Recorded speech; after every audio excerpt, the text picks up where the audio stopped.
Are you a lifelong fan of General Hospital? Are you a new fan who wants to know more about the history of the show? Do you enjoy talking about the show with others? Do you find yourself yelling at the TV? Is your self-care an hour a day in Port Charles? If so, we invite you to join hosts Amanda Kimmel and Shannon Coach at the place where all the hidden conversations take place and secrets are revealed. Meet us at Pier 54, a General Hospital fan podcast. Hi. Welcome to the Port Charles 411, all about Thanksgiving. You're so excited. I am. I love Thanksgiving. I love the idea of Thanksgiving, but it's so much running around. I don't love Thanksgiving for all of that. It's so much food, though.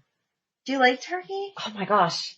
Yes. No. See, I make the turkey and I take like a little sliver just to make sure I didn't kill anybody, but I am not all about turkey. Mashed potatoes. All about all of it. And the stuffing and the cranberry sauce. Okay. That's about it. So have you ever seen Friends? I have seen Friends, but I don't know what you're going to tell me because I wasn't addicted to the show like you are. Monica makes Ross this sandwich, and it's like a Thanksgiving leftover sandwich. Yes. It's so good. We talked about this before. I don't know if it was on here or not, but there's like a recipe for it and you... Well, I made it before I found the recipe online though. Because all you do is you soak a piece of bread in gravy. I know that we have this conversation. That's the moist maker. And then you layer it with like the mashed potatoes and then the turkey and then the moist maker and then the stuffing and then you spread the cranberry sauce on the top like mayonnaise and however much you want. Yeah. Oh my gosh. It's so good. Put it on toast. I really like it on 9 grain. Okay. But the Quartermains don't do that. And no one in Port Charles says that. They don't. Maybe you should let them know. I should. The Quartermains, as we'll get into, I think everyone knows by now, have pizza, and the reason is because they always make such a big mess because of all their fights and whatever. They should be able to make those sandwiches because you just pull a little from here and a little from there. Exactly. So but you should need the let turkey, them know. and that's always the problem is the turkey goes awry. It doesn't always get ruined. Sometimes they throw it. So if they quit throwing it, they could cut it for some sandwiches. True. So we only went back to 1980. We have a new source called Curlyqgrl's GH. And she has like an entire General Hospital website that you can read. First of all, she makes DVDs. That's so awesome. We need to call her and be like, can we have all of them? And she gives descriptions of all the episodes. Yes. And all the major things. Like not only did she hit on Thanksgiving, she did Christmas and New Year's and the nurse's ball and the masquerade, whatever. And wish we had found her for other things. Yes. Yes. I can't even tell you how I found this, but I am like gold mine. Yes. Whenever you emailed it to me, I was like, thank you for doing all of my work for me. So that's awesome. And I also used on Facebook, there is a page called the new SoapNet, soap operas for the fans, by the fans, streaming and on DVD. Oh, okay. So they posted a bunch of General Hospital videos of Thanksgiving. And the first one that they posted was 1978. So I know that I was getting started in 1980, but we're talking about this. Okay. Because I got to watch it.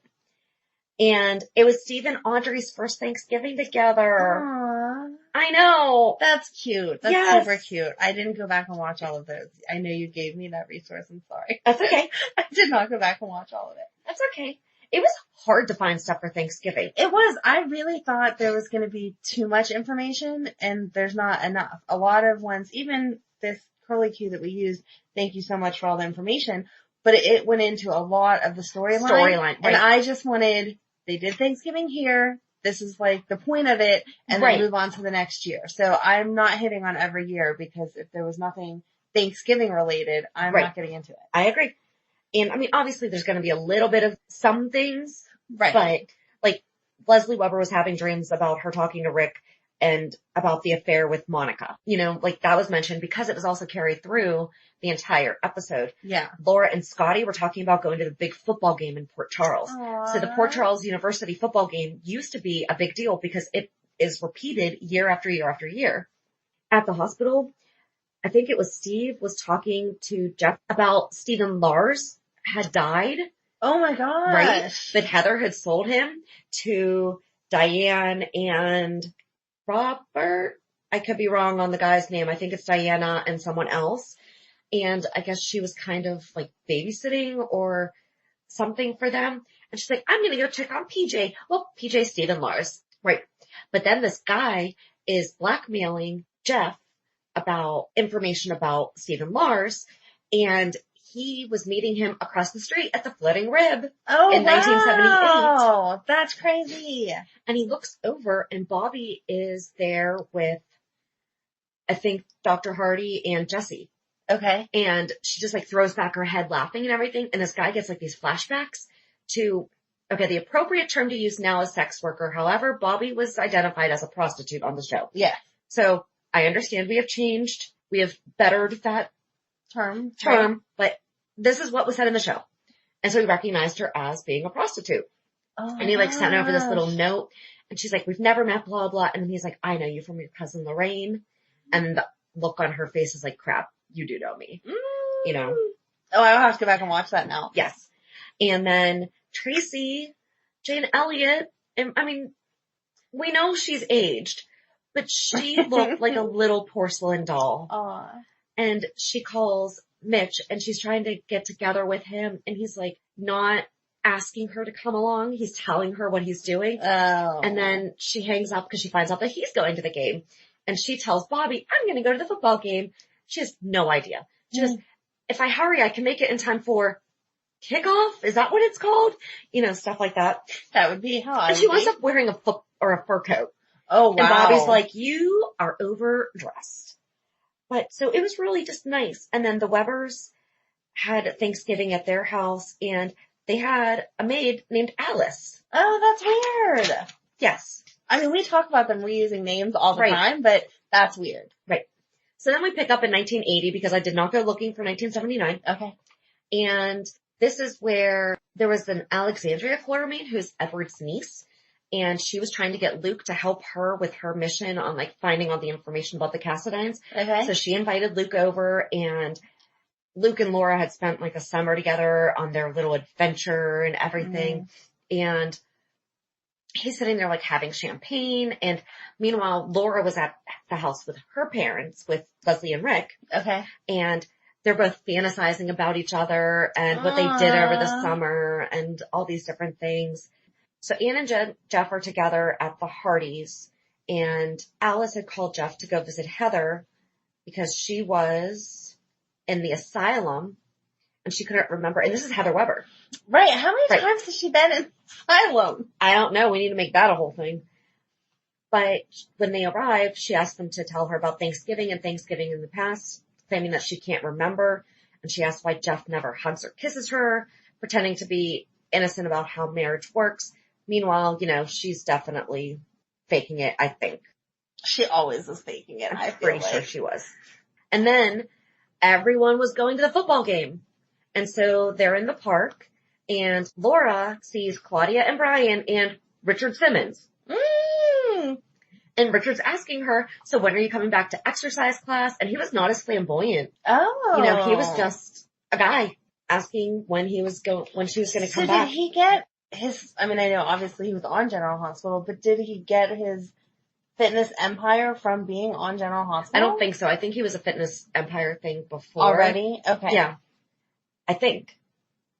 So then Luke and Bobby go over to Ruby's and they start setting the table and and they're in Beecher's Corner. So Ruby lived in Beecher's Corner. Weird. Right. That we didn't know that.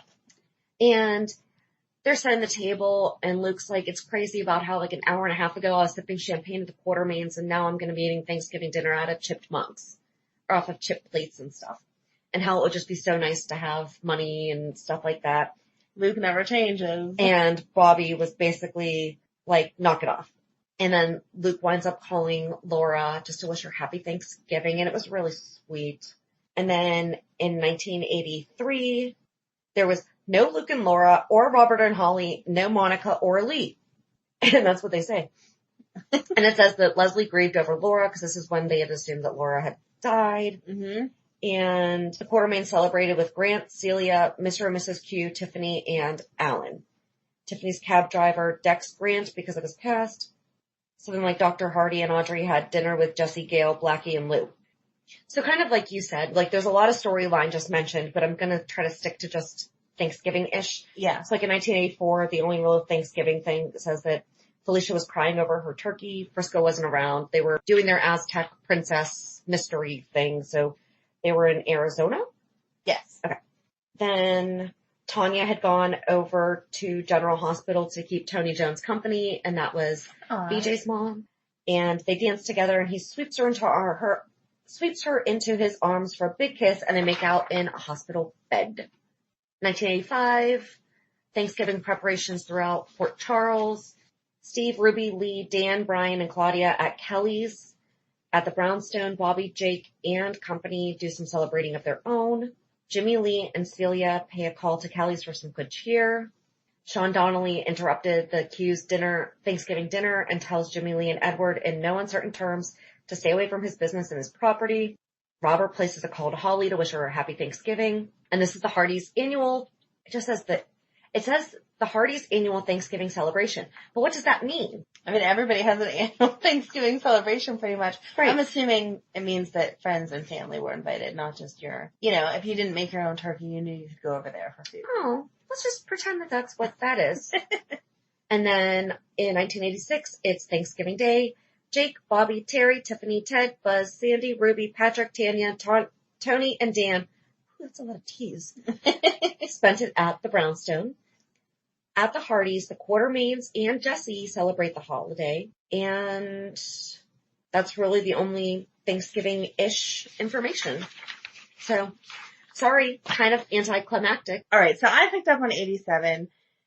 Again, tons of information if you know the storyline, but I feel like getting into the storyline is not going to help anyone because they're referencing people that I don't remember very well. So for 87, the only thing that stuck out to me that I thought was really sweet was that Ruby put together a Thanksgiving feast for all the General Hospital workers. Aww. It was like an open house, they called it. Yeah. So that if you were working, you didn't have to be without food, which I thought was super sweet. That's very sweet. I miss Aunt Ruby. She was so nice. She was.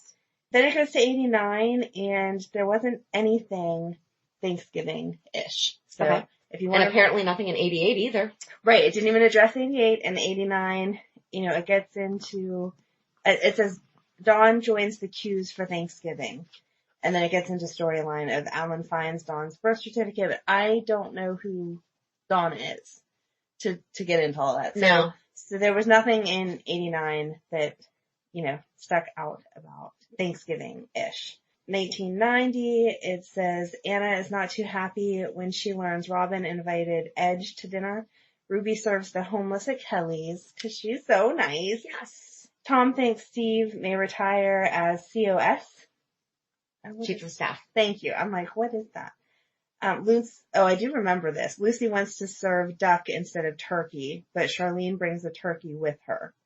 Lucy is peeved when Monica and Scott show up at the mansion for dinner. Meg and Jesse join the Hardys for dinner.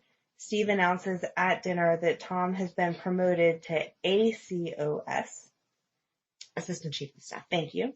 Lucy babbles on to the Q's about buying the Harrington estate and renovating it by Christmas. I don't know.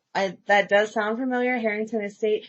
Renovating anything between Thanksgiving and Christmas sounds a little bit absurd. And especially something with the word estate in it, because that doesn't sound to me like you're talking about just a regular 3-bedroom ranch or whatever. Right. But okay, Lucy. King and Catherine arrive at Anna's for dinner. Scott stops by the Hardys for dessert. Alan gives a toast in the Q's tradition. 92. Scott and Dominique help Ruby feed the homeless on Thanksgiving. Oh, I liked Dominique too. They're mentioning names I remember. Tiffany had second thoughts about joining the Joneses for Thanksgiving dinner. Julia books a table at the grill for dinner with her and Brenda. Brenda ditches her though. Karen and Rhonda, which was Karen's mom. Karen and Rhonda join the Q's for Thanksgiving. AJ is in a foul mood as he receives a letter from the PI saying that he has no leads on Nikki. AJ flies off the handle when Jason says that Nikki is not worth all his pain and takes off. Sean and Tiffany have dinner with the Joneses. Jenny tells Paul to stay away from her. Lucy is back in Port Charles and sees Scott and Dominique together. Brenda comes back to the hotel to have dinner with Julia. Jason and Karen find AJ on the docks and convince him to come back to the house. AJ and Jason make it in time for dinner with the Qs. Scott calls Lee and Gail to tell them that he and Dominique have decided to stay married. Jagger misses his brother and sister and vows to find them. I love Jagger. You do. In case no one knew that, you needed to hear it. I love Jagger. So yeah, there wasn't anything Thanksgiving-y in those years either. I do love hearing about Ruby. She was so nice. I feel like I would have liked being her niece because she was so sweet to everyone all the time. She was very, very family oriented. Yes, and she was always giving. Like, that's all they ever say about her. I'm sure we're going to do something about Christmas, and I'm sure there'll be stuff in there too about all of the stuff that she did at Christmas because she is so nice. But that's it. So in 1994, Audrey and Steve are having dinner at the Curlyqgrl. It's a fancy schmancy dinner. It's a fancy schmancy place. The hotel before Carly and them Okay. got the hotel. It would be the same thing. I don't know what is Carly's restaurant called? I think it's just the Metroport. Like, and the whole thing is just Metroport. Yeah, but you're right. Most of the time the restaurant inside a hotel has a name. I'm pretty sure that's the hotel restaurant. Okay. Oh, sorry for it, but that's where I'm at. They hadn't heard from Tom, who's out saving the world while ignoring his family. And this is Tom Hardy. Yes. Steve wants to get out quickly so he can watch the Port Charles University game. Why do we not have that anymore? Because I do not remember that. And now we're getting into years, that we definitely watched. Yep. And he's antsy till the end when he gets to go watch it in the kitchen because the server kept coming over and giving him updates in his ear. Oh. Yep. At the brownstone, Tony, Bobby, and Robin and Stone are getting everything ready. And Lucas comes with Maxie and Felicia bearing sweet potatoes.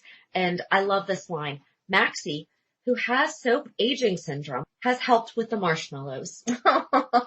As has Lucas, who doesn't, which I'm thinking means who doesn't have soap aging syndrome yet. Right. Who ate some first. And Lucas said it was a good day.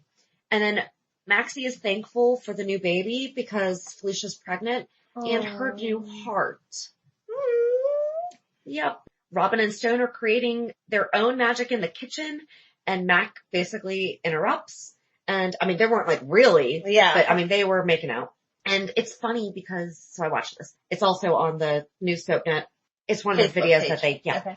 And Robin and Mac were like yelling at each other and like she was kind of bratty. Mm-hmm. She played a typical teenager very well. Yes. And the show actually opened with Lucy talking to a sunflower saying how disappointed she was for Thanksgiving. And the doorbell rings and she's hoping that it was Kevin. And remember how you just mentioned that she wanted duck? Yeah. So there's a delivery man holding with a Long Island revenge duck and he won't take it back. And to her horror, it's alive. Oh my God. So she was that sent from Monica? Does it say who sent it? Doesn't even say no. I would think it had to be from Monica because she loved to. But I think that she might have ordered the duck, but incorrectly ordered a live duck. Oh, okay. So Lucy went to the PC grill to have it dispatched. Carl is no help and won't take it to the chef to be killed as they are busy and don't have the time.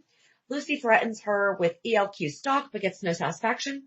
The Quartermains are settled down to watch the game and it is like a typical family. All the guys are sitting on the couch. There's AJ, Jason Quartermain, Alan, Edward, Lila's in her chair, and Monica walks in front of the TV and they're all like, Monica, get down! Oh. It happens at home. Yeah.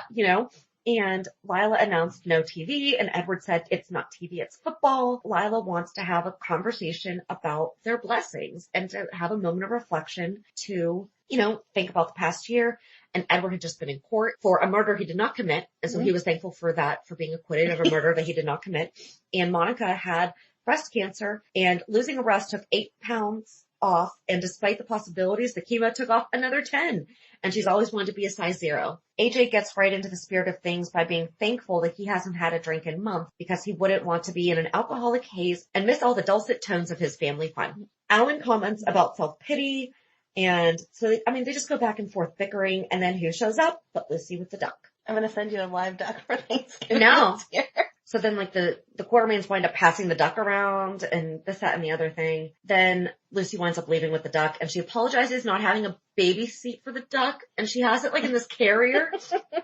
She rattles on explaining the Lucy version of karma. And wouldn't it be funny if the duck was a former enemy of hers that she could eat? And then she realizes it could be the reincarnation of Victor Jerome. Wow. Right. And then she realizes that she's beginning to bond with this duck. Oh my God. But then she goes over to the brownstone and Kevin's there. She walked in on the Mac Robin fight, and this is when Mac still had a slight accent. It was really bad. Back at the Quartermain mansion, I am going to read these next 3 paragraphs because I don't want to miss anything. Okay. AJ needles Ned that it's too bad Lois isn't there. Ned tells his grandfather that as soon as he's sure about Edward's health, he's going to Puerto Rico because that's where Lois was for Miguel's concert.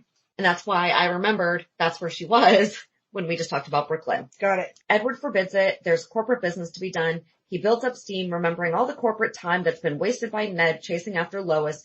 Reginald announces dinner. Annabelle, the dog, sneaks out. Edward huffs. Damn, dinner too. Monica comes over and yells at Edward, who says she's pushing his good nature. She says, tough noogie, chill out, Edward. Lila gets materfamilia and orders them to plant yourselves and listen to me. It's Lila. Yes. Annabelle, who appears to be eating for 6 or 7, so I'm assuming Pegger's dog, gazes at the feast. Hypnotized, she gets closer and closer and extends her nose and then her tongue. Lila delivers a Mary May speech. Aww. But it's bearable coming from her. We are the most fortunate people on the face of the earth, she starts, and tells them to take a moment to remember how much they depend on each other and how much, despite some pardonable lapses, they love each other. After a slow scan of the shamed faces, she says, let's go to dinner.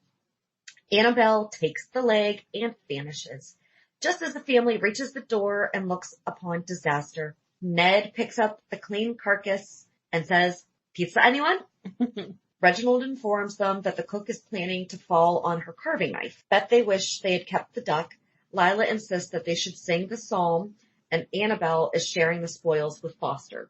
Foster was Luke and Laura's dog, wasn't it? Yep. And I think this is the first time that they sing We Gather Together. So 94 was kind of a launch pad for what we know. Right. See, I thought it had gone back longer than that. So did I. Well, when did John Engel become Edward? I don't. Because that might have been why. Because he sang. Oh, so I don't know if the other Edwards did. That would make sense. But Anna Lee did. Did you ever watch that clip? I did not. I'm sorry.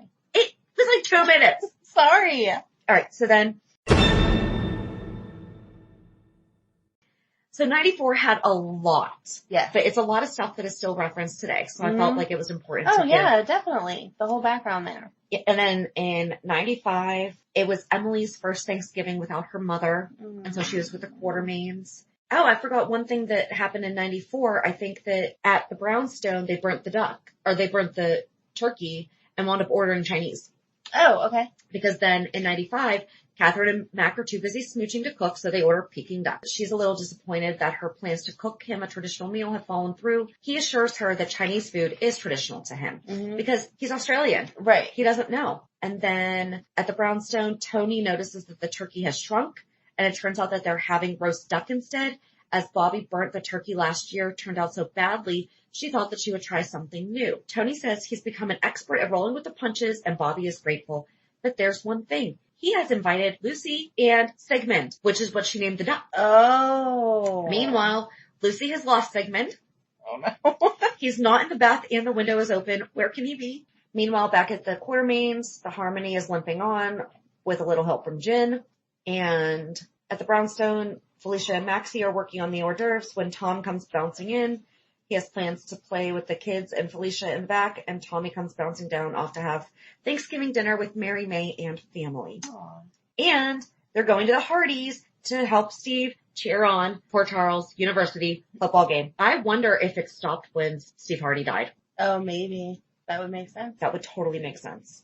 And then there's just a lot of storyline in 96. Brenda and Jax are celebrating their first holiday season as a married couple. Yep. She asks if Australians celebrate Thanksgiving. Jax says that his family never did, but they did when they moved to Alaska. And then we didn't eat dainty little birds. Lady Jane usually bagged a moose. Wow. Lady Jane was awesome. Brenda doesn't want to hear about that. She gets up close and personal. She tells him she's going to show him what Thanksgiving is all about. Wow, I've never heard Thanksgiving used as an opening line like that before. And she says that he shouldn't make fun of her culinary expertise. Then just a bunch of drama with Sunny, Miranda, Jax, and Brenda.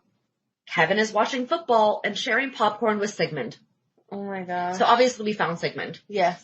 She comes in with veggies and is amazed that he's watching football, and he belches. Kevin. Right. They think it's actually Ryan. Oh. But I'm not going to get into all of that. Right, but that's interesting. But that explains the belching. Yeah. And then it says something about how there's a light tapping at the door and Lucy worries, did Kevin invite anyone? It's Sigmund, who apparently forgot his keys. I'm just going to read the duck stuff. Ruby attempts to kick Sunny out of Kelly's, which is closed for their annual Feed the Poor time. He brought a message from Robin, who is dishing up food at a homeless shelter. He also brought a check and tells Ruby to go get some rest. He and his henchmen will continue to serve meals for the day. Right. Edward is relaxing, and Alan, Monica, and Emily come in with some wood for the fireplace. So they stand in front of the fireplace hugging, and Edward says, you keep this up all through dinner, and you will make Lila very happy. Emily hopes that they won't have pizza again. So then this was also the year that Jason drove his motorcycle into the room. And Lila hopes that he'll stay for dinner. And he says, oh, grandmother, I can't. I've only got enough time to rip off a few candlesticks and meet up with my buds at the tattoo parlor. What? At this, Emily lights up. Oh, Alan, can I go, please? I've been dying to get Quartermain rules tattooed on my thigh. Alan beams, of course you can, my precious girl. Edward says, have you all gone stark staring mad? He tells Emily she is not setting one foot out of the house with that hoodlum. Emily sweet talks him, Edward, I would rethink that position. You see, Justice and Sunny have taught me to use surveillance equipment, and I've taped all your private conversations. If I don't get my way, I'll turn them over to Dara Jensen. Ooh. Yep. And Monica says, I'm so proud of you. Ned comes in saying happy Thanksgiving. The family comes in. Ned asks Emily because I guess Alan and Monica got back together. Because Damian Smith was around this time.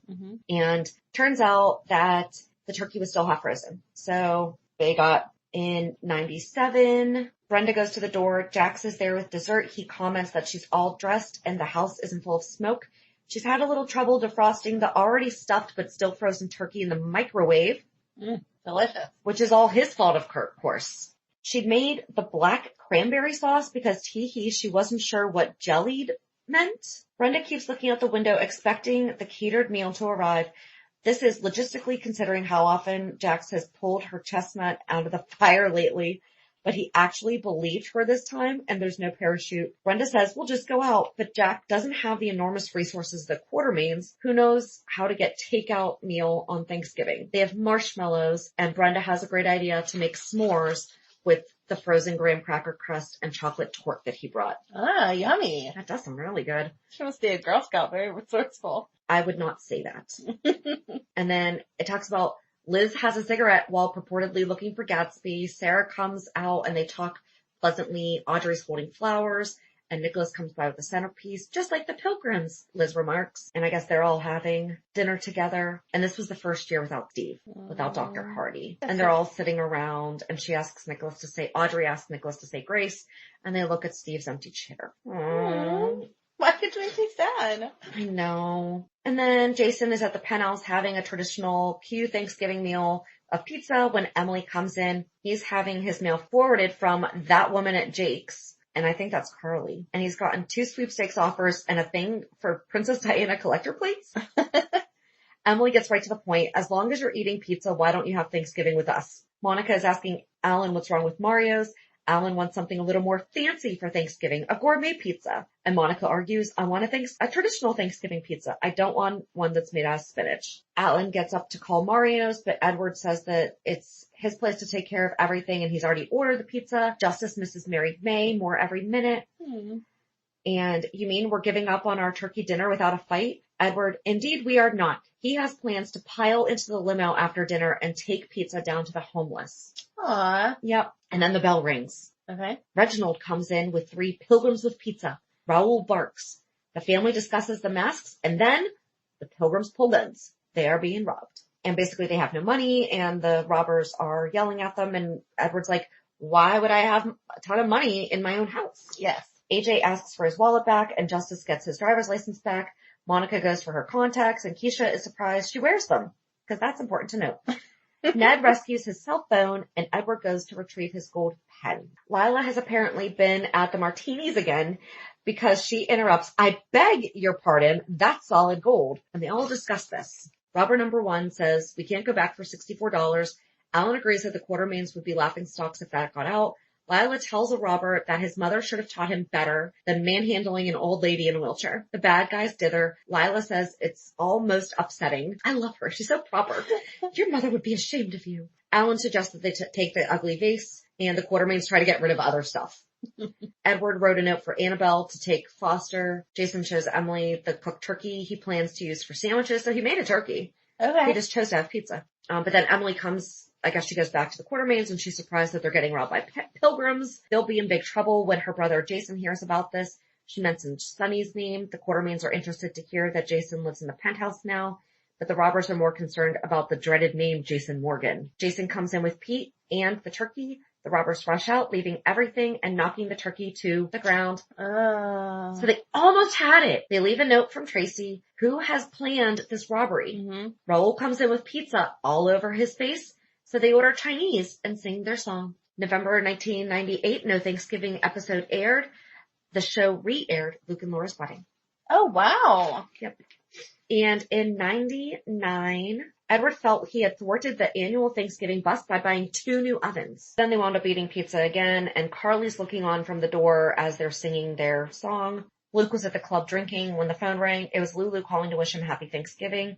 He continued drinking, noticed the light blinking on his answering machine, and listened to a fake message from Felicia. And then he remembered his adventures with Felicia, because this is when they wound up kissing and stuff in Mexico. I know, I did not like them. Did not like that Did not like storyline. them at all. Laura arrived at the club with Lulu to tell Luke happy Thanksgiving in person. Laura called Mrs. Lansbury to tell her that she'd be late. Oh, okay. She remembered the bad times with Luke from the time he found out about her affair with Stefan at the trial until present. Wasn't that the lady at Windermere? That was like the maid, the housemaid at Windermere. Okay. So that's when she was with Stefan. Yeah. So then Chloe, Ned, Jax, and Alexis wound up having dinner together. Jax preferred mousse, and Ned was hooked on pizza by being a Quartermain. Chloe told them tough, as she had already ordered dinner and was going to pick it up. Everyone but Jax left to go get it, and Jax remembered his times with Chloe from the day they met to the present. The song Head Over Heels is played. Later, the 4 had dinner together, and Jax offered up a touching toast. Carly played with Michael in his room and told him they had a lot to be thankful for, but the money and stuff wasn't the most important thing. The most important thing was that they had someone who loved them, and they'd soon be going to stay with him soon. She remembered her life with Jason from the day they met until present. And that was 1999. All right, 2000. Carly suffered the after effects of her attack and was too bruised and sore to even get out of bed. She wanted to go to Bobby's for Thanksgiving dinner, but Sonny thought it would be a good idea to stay home with Michael. He cooked a meal for the 3 of them, and the new family ate their first Thanksgiving meal in the bedroom. Bobby and Roy prepared a Thanksgiving feast for their extended families and friends. Tony shared pleasant memories of past holidays with Bobby and thanked her for being such a forgiving person. So that would have been After Carly. Yeah. Gia cooked dinner for Nicholas and herself and was surprised when he told her that he had invited Liz, Lucky, Emily, and Juan. Lucky teased Nicholas about his potential attraction to Gia, while a sad Juan fretted when Emily didn't show up. Poor Juan. They settled in for a nice meal, but Gia decided at the last minute to go to the brownstone for dinner with her mother and your favorite, Taggart. On the way to the cottage, Emily stopped by the prison to see Xander and lightened his mood by telling him stories about her family. Rather than continue on to Nicholas's, she went back home and celebrated with the Qs. Edward was determined that this would be the first real Thanksgiving the Quartermains had in years. He gave Cook the day off and hired the chef from the PC Grill. Monica and Alan were prepared for disaster since Cook never let anyone in the kitchen. Their fears were realized when Cook came home early, kicking the chef out and refusing to cook. Everyone was relieved when AJ came home with several pizzas and they sang their traditional holiday song. Aww. little Michael first Thanksgiving Yeah. with them. That is what, I can't believe that was that long ago. Not his first Thanksgiving. No, but I know what you mean. But their first Thanksgiving together. 2001, it goes into some of the storyline of Sunny and Jax and the back and forth and whatever. So again, sticking just with Thanksgiving. Sunny shares a Thanksgiving dinner with Mike, and Mike begins to confess past sins until Sunny overrides him with his own admissions, which I don't remember exactly what that was, but it made me want to go back and watch. What good stories were we giving out? Luke makes it to Bobby's home for the holidays, but Bobby and Scott get detained for speeding. Laura asks Luke to fill in as host opposite of her, and Luke finally agrees. Later, everyone is happy as they sit down to Thanksgiving dinner. Serena approaches Laura and asks her if it's true. Laura asks her what it is, and Serena says that Lulu told her. After Laura tells her that it's okay to say whatever she has to say, Lulu announces that Laura is going to marry Scott, which Laura had not yet decided, and Luke's happy face goes into a shocked one. Aww. Lucky speaks to Elizabeth over the phone, and he clearly remains unsettled.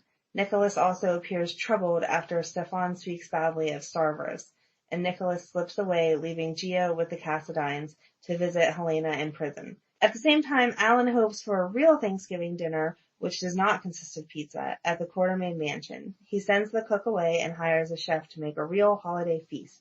The Quartermains almost have a normal Thanksgiving dinner until a food fight occurs between Monica and Skye, which ruins dinner, especially the turkey, which goes flying into the mantle. The Quartermains are stuck with pizza once again. I wonder why this pizza place has not developed a turkey Thanksgiving pizza yet. Do you know how good that would be? That if you had like just shredded turkey and maybe mashed potatoes as the quote unquote sauce, and then put the turkey and cheese on top. Pizza place down here does that. Are you kidding me? No. That's awesome. Franco's? No, Lelulo, or Okay. however you say it. Yeah. Yeah, it has corn And like cranberry sauce. I don't know if I don't know what else it has. I'll have to look it up because I Mhm. remember seeing it and being like, what? I That's could crazy. totally make a thing. It's just like that Thanksgiving sandwich, but you make it with pizza. You just love Friends. I do.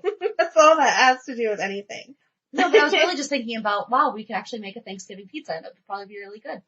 That was 2001. 2002 was all about like the storyline, not anything else. And then it jumps to 2009. So apparently there was nothing going For on. 7 years, there was no Thanksgiving? In between there. Wow. Nothing. I mean, I feel like they would have addressed it since they talked about everything else. Yeah.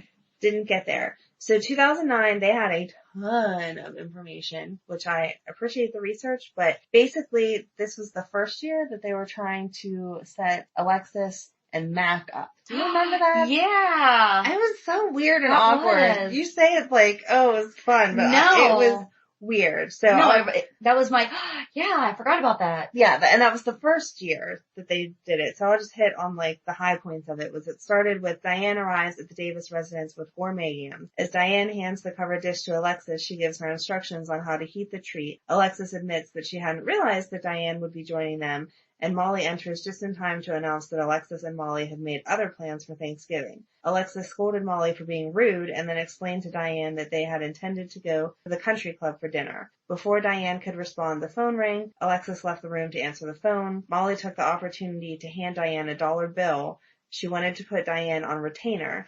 Diane explained that her fees were considerably higher than $1. However, she was curious why Molly wanted her services. Molly warned Diane not to breathe a word of what she was about to reveal. Diane's interest was piqued, so she promised to keep quiet, and Molly explained that she and her sisters had decided to play matchmaker for their mother. And like I can see it in my head because it wasn't that long ago, and I just remember at the time even being like, Alexis and Mac? That's weird. Anyway, so Molly goes on to explain, no, you're good. Molly goes on to explain that Alexis has horrible taste in men, so this might be her last opportunity to find love. Diane, of course, is always for a good setup, and so she kind of laughs about that.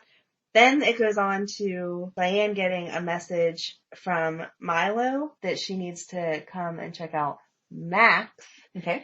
And it's kind of alluding to the fact that Max had just had some kind of surgery, and that as a result of that surgery that he was having some problems in the downstairs area. Okay. And so Diane went to fix that. And so they had a nice little hookup in Sunny's office at the restaurant. And that was like around the first time that they got together, wasn't it? It was. Okay. Yes. Then it goes on to Christina and them. On the pier, Christina bumped into Ethan while she was on her way to Robin's house with pumpkin cookies. Ethan was happy to see that Christina's stitches had been removed.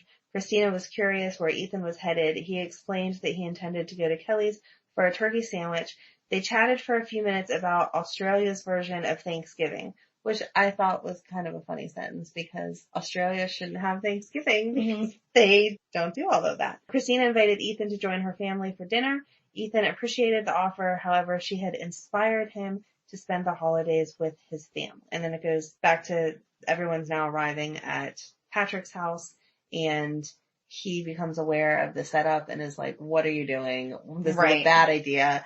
Anyone other than Sam and Robin thought this plan, well, the girls all thought it was a great plan, but the men were like, what are you doing? And so it just goes through all of that. As everyone sat at the table watching the game on television, Lisa confesses to Patrick that she was impressed with the kind of father that he had turned out to be.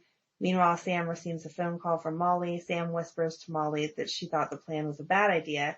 She explained that Christina had not even arrived and that Maxie had canceled because she was sick. Sam was forced to end the call when Mac approached her. Mac wanted to question Sam about her statement regarding the night that Claudia had disappeared. Robin immediately scolded Mac, reminding him that it was a holiday. And so there's just more conversation back and forth because, again, they're just trying to set up whatever. Then it goes to Lulu and Maxie. Lulu is headed to Elizabeth's for Thanksgiving. Maxie wandered into the living room. Lulu realized that Maxie was down in the dumps. Lulu assumed that Maxie was depressed because Franco had not agreed to do the photo shoot. This was when Franco was Franco. Yep. Maxie surprised Lulu by revealing that she had slept with Franco, and Lulu took a minute to absorb the shocking confession. She couldn't believe that Maxie had betrayed Spinelli. Maxie insisted that she hadn't cheated on Spinelli. According to Maxie, she and Spinelli had a list of people who they could sleep with, and they got into a whole conversation of these are my free people, and Spinelli's free person apparently is Anne Hathaway. Oh. Which I don't understand any of that, but okay. Whatever, Maxie, you need to tell yourself to justify cheating on Spinelli. Then it goes to the Jax residence. This was cute. The Jax residence, Michael, Morgan, and Carly prepared to go to Kelly's to join Sonny and Mike for Thanksgiving. Jax intended to stay home with Jocelyn. Carly's plans hit a snag when their car failed to start. Jax offered to take a look at the car, so Carly went to check on Jocelyn. As soon as Carly and Jax were out of sight, Michael noticed that Morgan had slipped something into his pocket. Michael realized that Morgan had sabotaged Carly's car. Morgan didn't deny the accusation. He was determined to be a good big brother to Jocelyn by making certain that her parents spent Thanksgiving together. Aww. I know. Jax returned and informed everyone that he hadn't been able to fix the car. Morgan smiled. Morgan's satisfaction was short-lived because Carly asked to borrow Jax's car. Jax agreed to Carly's request, so Michael asked to talk to Carly and Jax about a school trip while Morgan raced outside to tamper with Jax's car. And again, it just goes on, but at the end of the day, they spent Thanksgiving together because Morgan messed up both brand new cars so that they couldn't go somewhere else. And I thought that great was intentions. Sweet. Exactly. I miss Morgan. Mm-hmm. At the Quartermain mansion, Rebecca announces that she had decided to join some people from the hospital to help feed the homeless at a shelter. Tracy wonders why Rebecca wasn't spending the holiday with Nicholas. Rebecca explains that Nicholas was busy. Luke strolled into the parlor moments later to announce that Bobby had flown to Seattle to spend time with Lucas. Rebecca was curious how Lucky and Elizabeth were spending the day. Luke revealed that Lucky and Elizabeth were with Audrey, Leslie, and the children. Luke wasn't interested in spending the day with a kind and loving family, so he had decided to hang out with the Quartermains. Ethan arrived a short time later, followed by his sister Lulu. When the pizza arrived, Rebecca asked how their tradition of the Quartermains eating pizza on Thanksgiving had started. Monica explained that family squabbles had led to many ruined Thanksgiving dinners, so they had been forced to order pizza. As everyone helped themselves to pizza, Edward began singing We Gather Together. 2010, again, tons of information, lots of extra storyline stuff. This is whenever Lucky and Siobhan were together, and he was trying to take her to New York City to escape all of the craziness because the kids and Elizabeth were going over to Audrey's, and Audrey had invited Nicholas and Spencer to spend it. So Lucky didn't want to be there. So he was like, let's go to New York City. But then conversation happened about how crazy the Quartermains and all that are. And she was like, no, I want to experience this. Right. Let's have a great Thanksgiving with everyone. Alexis and Mac are being set up again this year. I don't know why they didn't let it die. Right. Or keep trying throughout the year. Yeah. It's only a Thanksgiving thing that we do. Right. They decided that they hadn't had enough dates. Like, Alexis and Mac hadn't had enough dates in the previous year that they were making plans to spend the holiday together. So the girls decided they would push them together, which if they weren't making the plans to be together, they obviously didn't want to be together. Diane also brought up that this was the 1 year anniversary to Max because they had hooked up a year earlier. So that was cute. At the Quartermaine mansion, Edward studied a picture of his beloved Lila for a long moment and then went to join his family in the foyer. Don't cry over Lila, Shannon. It's okay. Tracy and Maya each primped in the mirrors. Oh, I actually watched this one on YouTube, and it was funny because they were standing in the foyer, and there's a mirror on the right and a mirror on the left, and they're each standing in the mirror, like making themselves beautiful for Luke and Ethan. Tracy and Maya each primped in mirrors on opposite sides of the foyer. Edward grumbled that they were too good to be wasting time on men like the Spencers. Tracy rolled her eyes while Maya wondered why Edward had offered to pay her $1 million to stay married to Ethan.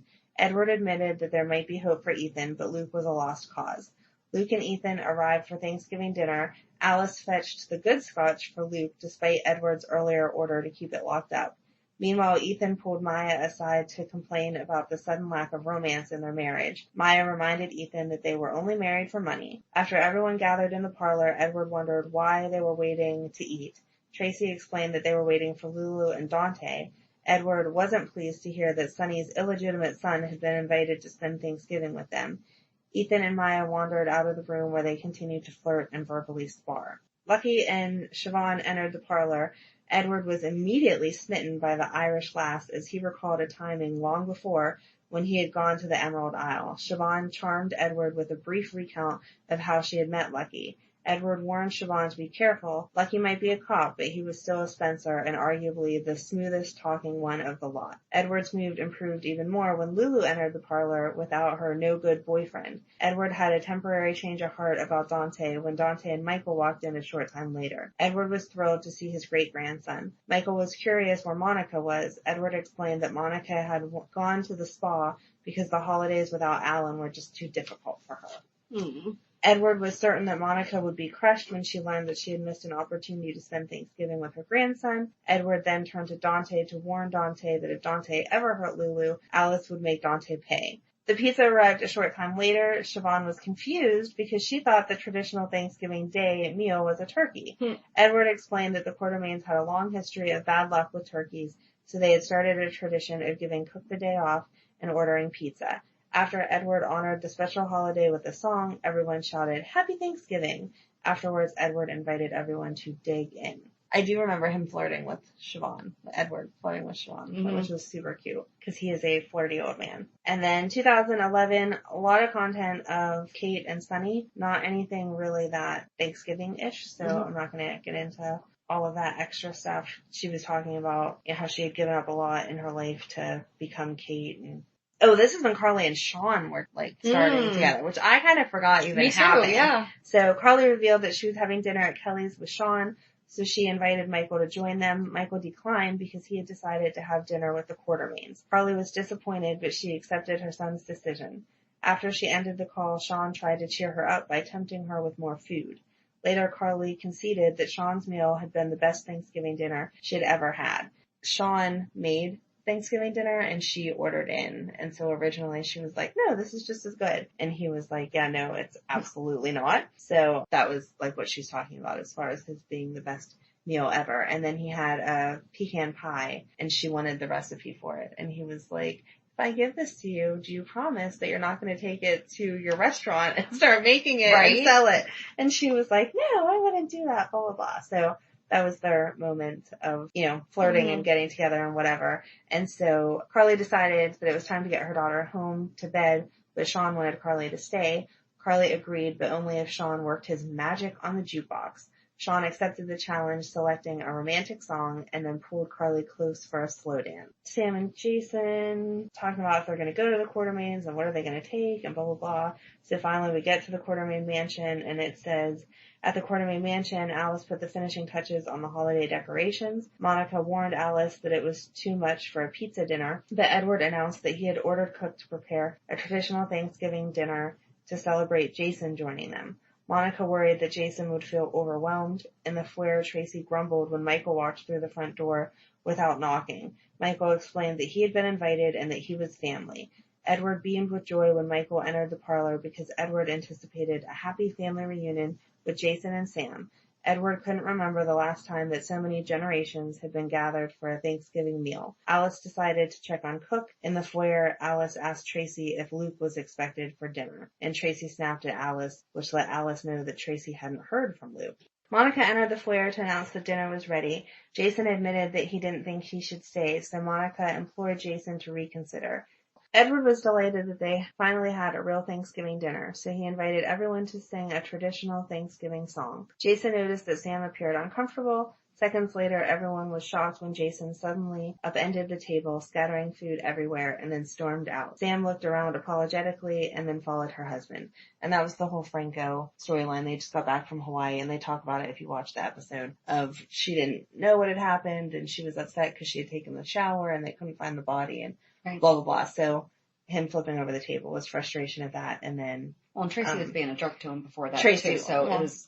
I don't know that I think that Tracy could really get to him that much, but she... I think on top of all the Yes. other things that were Exactly, happening. because she was being very nasty to Sam. So, Yeah. But that was that. So that brings us to 2012, and I mean, Edward was so excited about having that family Thanksgiving on 2011. That was actually the last one with Edward, because in 2012 he had passed away. Well, thanks for making me sad. Well, I'm sorry, that's what happened. I bet Jason feels bad he flipped that table now.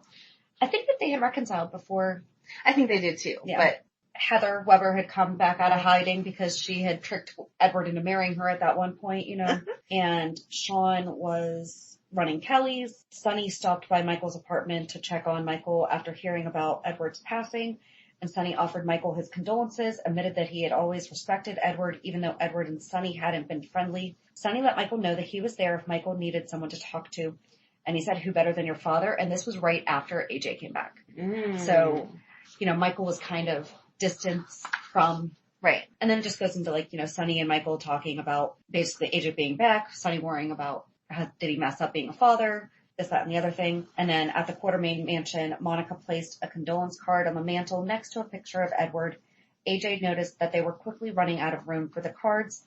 Monica smiled as she explained that a lot of people had loved Edward, and Monica recalled a time that she had canceled a trip to Arizona to sit at Edward's bedside when he had been in the hospital. She admitted that those who hadn't loved Edward had respected him, and Monica expected the church to be crowded for the funeral the following day. Moments later, Alice entered the library to inform that they had a problem with the caterer, who wanted to know how to prepare the yams for Thanksgiving dinner. Monica reminded Alice that Tracy was in charge of the caterer, but Alice couldn't find Tracy. AJ wondered if they should have Thanksgiving dinner when no one was in the mood, but Monica pointed out that Thanksgiving had been Edward's favorite holiday, so it was a well-intentioned gesture on Tracy's part. Monica decided to deal with the caterer who had scared Alice more than Cook ever had. Meanwhile, AJ recalled a special conversation he had had with his grandfather years earlier when AJ had been eager to discuss the business merger for ELQ, and Edward had expressed pride in AJ for being well informed about the deal. Then the doorbell rang, and it was Skyla and Lila Ray coming to visit, and it was the first time that she had introduced her to Monica. And I mean, Monica and Sky didn't get along too well, but Monica was really excited to meet Lila Ray, and she confessed that Lila Ray had made her day, and Monica realized that she and Sky hadn't always seen eye to eye, but Monica was certain that Alan and Edward would be happy that Sky and Lila Ray were there. And then, I don't know if you remember, so they keep showing Tracy at the crypt or the mausoleum, you know, speaking to Edward, Lila, and AJ, or Alan. And then Sky winds up coming to the crypt and is like, I just wanted to show Lila Ray who was her namesake and everything. And I mean, there was a lot of bickering back and forth. And that's a traditional Quartermain holiday. Right. And Heather wound up breaking into the Quartermain mansion to look for his will. Sky walked in on her and she held her captive, and everyone heard Sky scream. So they raced to the parlor. Ned begged Heather to release Sky and promised to let Heather leave, but Heather didn't believe them. Alice, carrying a bat, snuck up behind Heather and conked Heather on the head. Heather dropped unconscious to the ground as Sky ran to Ned's arms. Nice, AJ said in response to Alice's quick thinking. Guess it is a traditional Quartermain Thanksgiving after all. In the library, everyone reminisced about Edward and all the special moments they had shared with Lila and his loved ones. Tracy recalled telling Edward that she loved him during the crisis and how Edward had smiled gently when he gave Patrick the thumbs up after Edward had given Emma the last dose of life-saving serum. Because that was that antidote, the water was tainted, yeah. And that was actually the last time that we saw Edward. I mean, he had to have known. I mean, this was just like crazy because you can't plan real life death that way. Right. But I mean, the very last scene we see of Edward Quartermain is him giving thumbs up to little Emma. Did you cry? Yeah. Because he knew he was older and that he was going to die and that this little kid shouldn't. He just didn't know on the show he was going to too. Right. In the library, everyone raised their glass, as Ned said, to Edward Quartermain. There will never be another like him. So basically they walked into the parlor to have dinner, but stopped short when they saw that Heather had left it in shambles during her struggle with the men from Ferncliff because they had come to pick her up and everything. Ned tried to be optimistic by suggesting that they could salvage dinner, but Alice called the pizza place that they had usually ordered Thanksgiving dinner from. However, it had been closed for renovations. What are they going to do? Everyone was disappointed because their Thanksgiving dinner had been ruined. Moments later, the doorbell rang, so Alice went to the door and she was shocked to find a dozen pizza boxes on the doorstep. Alice carried them in and told the family about the special delivery. They were unaware that Edward's ghost had appeared in the doorway as everyone joined together to sing the Thanksgiving song that Edward had sung every year. Edward's ghost joined in as he reached for Lila's hand. Afterward, Edward and Lila went to the staircase. Edward asked Lila if she wanted to renew their commitment to each other, and Lila assured him that she did, so Edward smiled down at her. Lila stood up from her wheelchair, and then hand in hand, they walked up the stairs into the light. And that episode was dedicated in loving memory to John Ingle, 1928 to 2012. Wow. I know. It was sad. And then 2013 and 14, there wasn't anything. 2015, Patrick and Emma had Anna, Andre, Sam, and Danny over for Thanksgiving. Emma was trying to hook Anna up with Andre. Like, hey, Andre, do you have a girlfriend? And he's like, no. And he's like, oh. Or she's like, oh, my grandma doesn't either. So that was the year that Sam and them were together. Yeah. At the Metro Court, Ava smiled at Avery, but admitted that she was disappointed Julian hadn't invited them to spend the holiday at his house. At Julian and Alexis's residence, Alexis greeted Christina with a warm hug as Molly stood nearby. Christina explained that she had dinner at the hospital with Morgan and Sunny, but Alexis assured Christina not to worry because Alexis understood. That's what families do. Molly made snide remarks about Julie and Alexis's relationship. Then Olivia wound up showing up carrying in food in baby Leo's carrier. So Alexis had Julian and then Olivia and Leo and then Molly and Christina there. Mm-hmm. And then Ava showed up and was like, hi, I'm going to be you're part my of brother this too. Mm-hmm. Yeah. Olivia made it clear that she was not in the mood to deal with Ava on Thanksgiving and slammed the door in her face. Ava rang the doorbell again and waited for her brother. Julian invited Ava and his niece in as Olivia strenuously objected. And Christina wanted to get to know Avery a little bit better. Julian joined Marley and Christina in the living room. They watched Leo and played with Avery.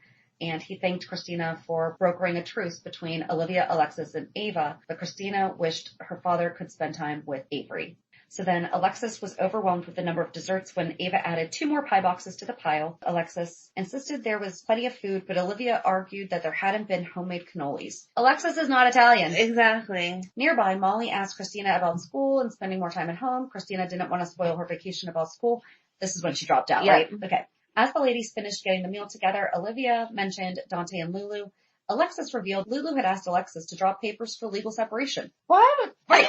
Good client-patient or client confidentiality. Yeah. Just tell your client's mother-in-law. Right. A short time later, Ava uncovered a receipt for a caterer, and Olivia feigned shock that Alexis had not cooked the meal and then joined Ava as they good-naturedly accused Alexis of being a fraud. Give me a break. She invited you into her house. You eat what, get what you get. It sounds like they were doing it in jest, like they were just teasing her, but you know. That's still rude. I don't care. Right. Later, Alexis and Julian's loved ones gathered around the table. Olivia asked everyone to join hands in prayer, and they all seemed startled, but Olivia insisted they were family despite all the arguing. Ava thanked everyone for agreeing to let her stay, and as she reached for Alexis's hand, while Molly placed her hand in Julian's, satisfied, Olivia closed her eyes and said a Thanksgiving prayer. At the Quartermains, Monica glanced at a picture of Edward and Lila, and she admitted that she was so sad to spend another Thanksgiving without her beloved in-laws and husband, Alan. Tracy echoed Monica's sentiment, and Monica suggested that they focus on the good things like Jason being back. You know, Paul and Dylan were there, and Paul and Dylan were going to make that fried turkey. Oh, yeah. They were going to deep fry the turkey, and then the fuse blew, so Monica wound up getting the pizza delivered. Michael and Sabrina came to have Thanksgiving with them, and this is when Sabrina was pregnant, and Jason congratulated both Michael and Sabrina when Michael told him about the pregnancy, and as they chatted, Michael asked if Jason might remember his past since learning who he was, and he had no idea. And then Jake was also back then too. And so this is when we were talking about Elizabeth, that Sam overheard the boys talking about a secret about their dad and all that fun stuff. Right. So then, I mean, there was just like a lot of back and forth, you know, it was a lot of storyline. Eventually they get the pizza and Sam watched Jason and Elizabeth closely. Monica pulled Jason aside to ask if he recalled that they had pizza on previous Thanksgivings, but Jason shook his head. He explained that he had suggested pizza. Oh, because when the deep fryer, the fuse broke, Jason suggested, hey, why don't we just get pizza? And Jason said that it just seemed like the easiest and quickest thing to order for everyone. Right. Monica was trying to make it like a memory. Right. At the Metro Court, Laura greeted Lulu and Rocco, but admitted she had hoped Lulu would cancel because Lulu and Dante had decided to work things out. Laura was surprised when Lulu told her mother about the separation papers. However, as they talked, Lulu became nostalgic and she admitted that she loved spending Thanksgiving with Dante. Lulu recalled one Thanksgiving when Dante had accompanied Lulu to the Quartermains and Edward had warned Dante not to revert to the type by getting someone shot or cheating on Lulu. Mm-hmm.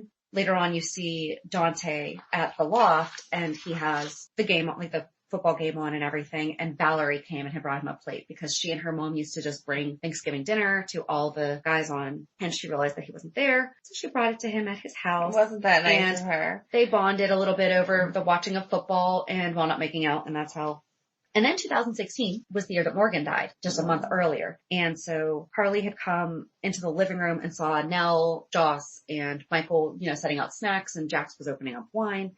And she couldn't figure out what was going on until Joss said Happy Thanksgiving. And then Carly felt horrible because she wasn't there for her family. Yeah. And Nell had actually gone to the store and gotten everything for dinner. Jax had prepared apple stuffing, which made Carly cry because it was Morgan's favorite. And then they just go back and forth talking about Morgan and how Jason had discovered that it wasn't Sunny's fault that the car blew up. Carly said that she was thankful for all of them. And then Olivia, for some reason, went over to Carly's and she was expecting Carly to be at Sunny. So I don't understand why she went there. Maybe they were at Jax's house. I don't know. No, because she said that they were in her living room. Yeah. But so she was expecting Carly to be with Sunny, and he wasn't. At one point, Carly glanced at Jax, but she saw Sunny smiling at her instead, and she was startled by the vision, but she quickly pulled herself together and told Jax, Jocelyn, and Michael that she was grateful for each one of them.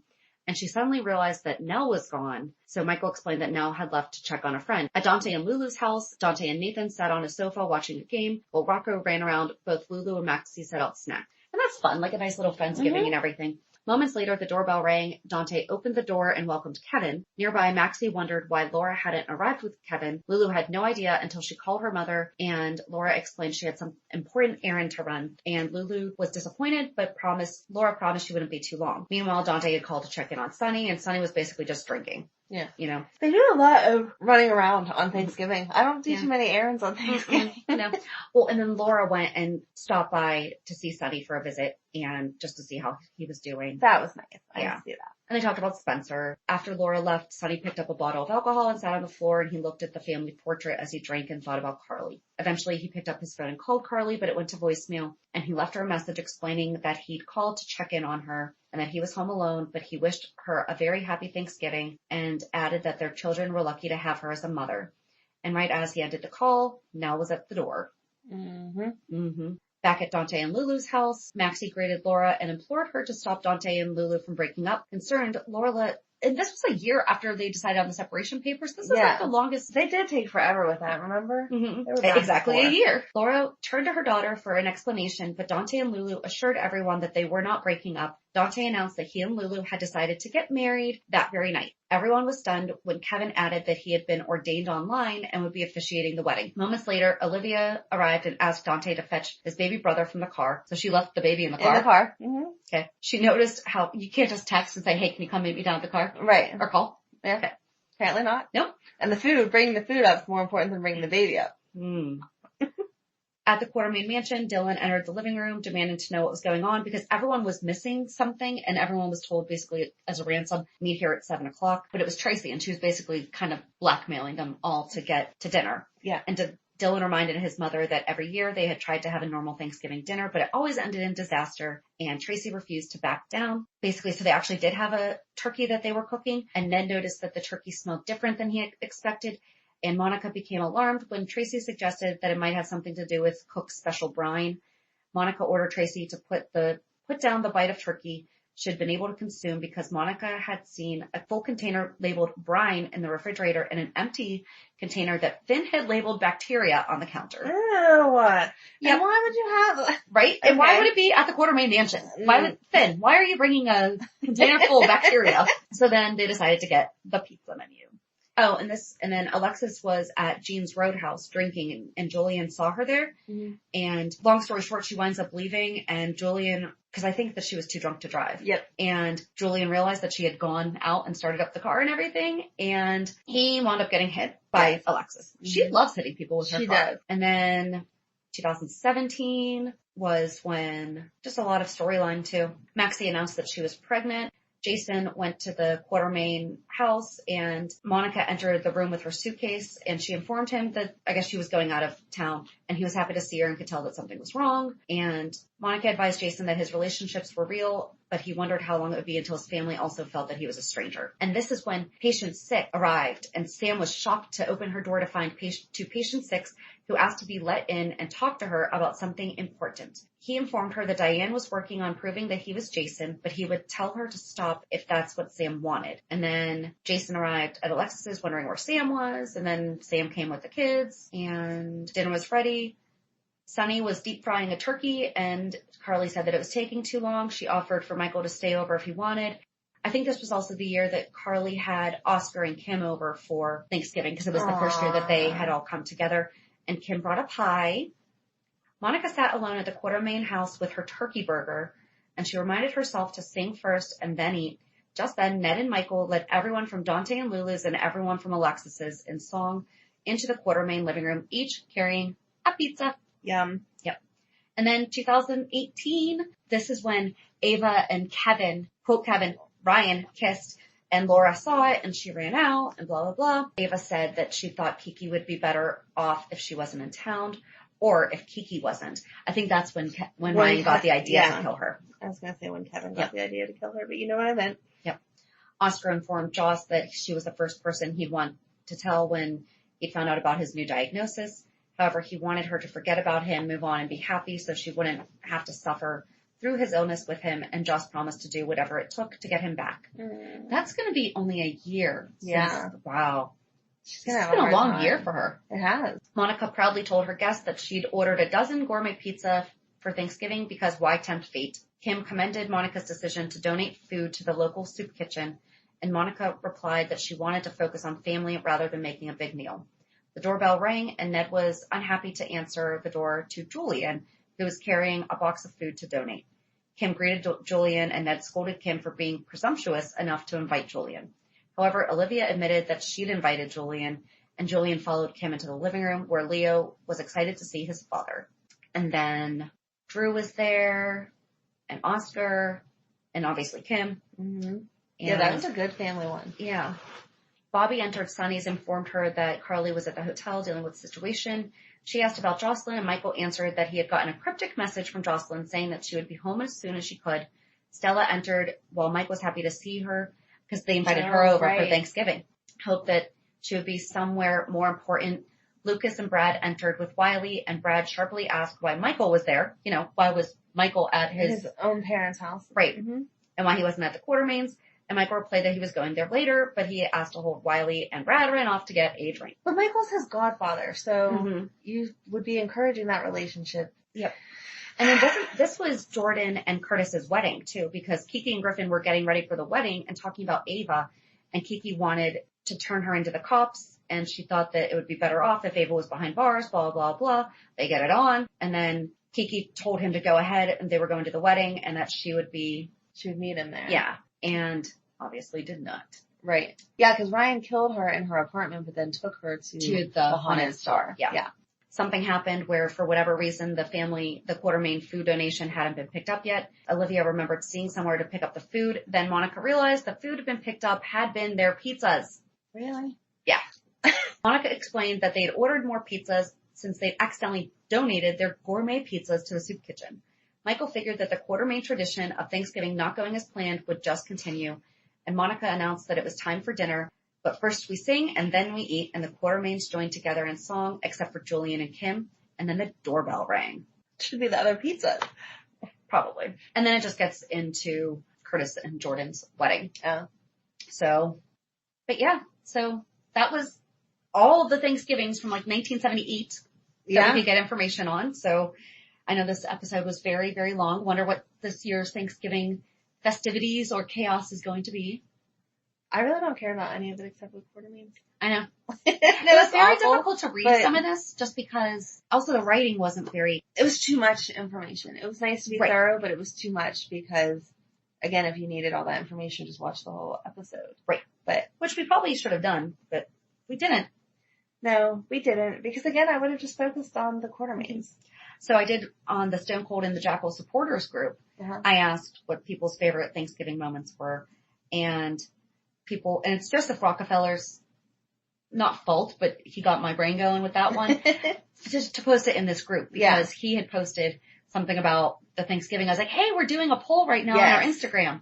So I was like, you know what? I'm just going to go ahead and ask in this group too. Right. And everyone's saying, the Q's first pizza, 1997, when Jason robbed the Quartermaines, 2012, when the Q's remembered Edward, and then when Tracy blackmails the remaining family members. And it's all about the Quartermaines.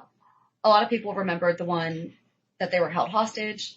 And of course, when Annabelle took the turkey. Yes. One woman, Michelle Corliss, my mom, a couple years before she died, brought pizza to Christmas at my house 2 years in a row out of love for the show. Aww. She started me watching over 40 years ago, and I think of her every time the Q's have pizza. I miss her. And Rhonda Robinson always loved the line, first we sing and then we eat. So those were some good memories, It's crazy to think about the timeline and how everything happens, but it is. I think the Quartermaines are my favorite though because, again, no matter what's going on, it's about the family for that moment. Right. And it gives you the feels. Yeah.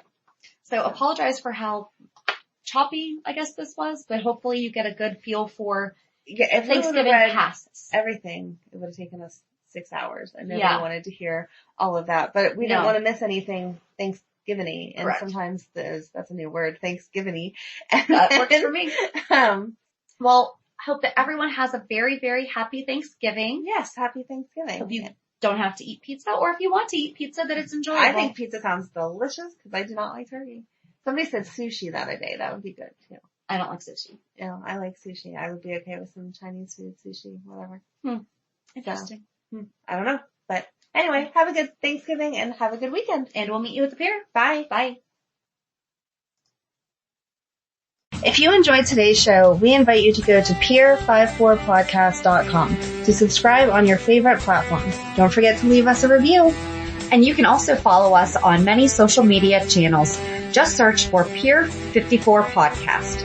Also, we are not perfect, so if there is something that we missed or messed up, just let us know by emailing us at peer54podcast@gmail.com.